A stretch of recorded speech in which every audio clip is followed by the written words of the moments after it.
नाच नाच सारी रात क्या पता मैं कल दूंगा। पीट पीट ढोल पीट हाथ पाँव मार के नाच नाच उंगलियों पे नाच नाच रात सारी मौत का हूँ मैं मदारी बाज डमरू सी कटारी डम डम डम डम डम डम नाच मौत का।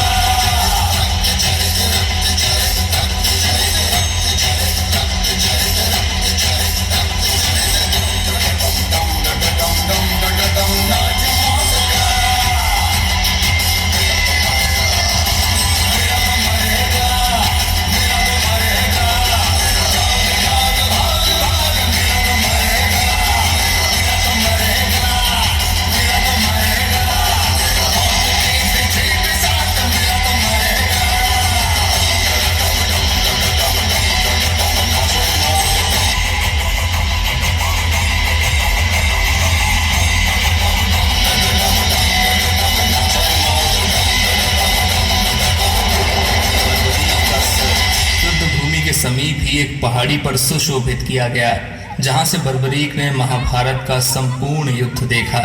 युद्ध की समाप्ति पर पांडवों में आपसी बहस होने लगी कि युद्ध में विजय का श्रेय किसको जाता है। इस पर श्री कृष्ण बोले, तुम सबको आपस में विवाद में पड़ने की कोई आवश्यकता नहीं है। बर्बरीक का शीश संपूर्ण युद्ध का साक्षी है, अतः उससे बेहतर निर्णायक भला कौन हो सकता है। ठीक है वासुदेव, फिर हम इस निर्णय को जानने के लिए बर्बरीक के पास ही चलते हैं। पौत्र बर्बरीक, तुमने तो युद्ध को बहुत ध्यान से देखा है, क्या तुम बता सकते हो हम सब वीरों में से इस युद्ध को जीतने का श्रेय किसे जाता है। श्री कृष्ण ने ही इस युद्ध में विजय प्राप्त कराने में सबसे महान कार्य किया है।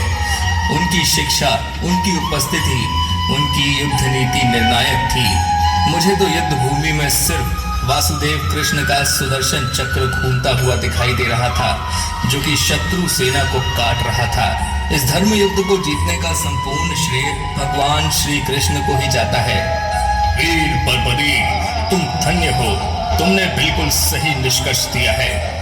इसके पश्चात सभी पांडव बर्बरीक के निर्णय की सराहना करते हैं और भगवान कृष्ण से क्षमा मांगते हैं, क्योंकि वो जानते थे यदि स्वयं वासुदेव न होते तो ये धर्म युद्ध जीतना असंभव था। धर्म की विजय स्वयं वासुदेव कृष्ण के कारण ही हुई थी।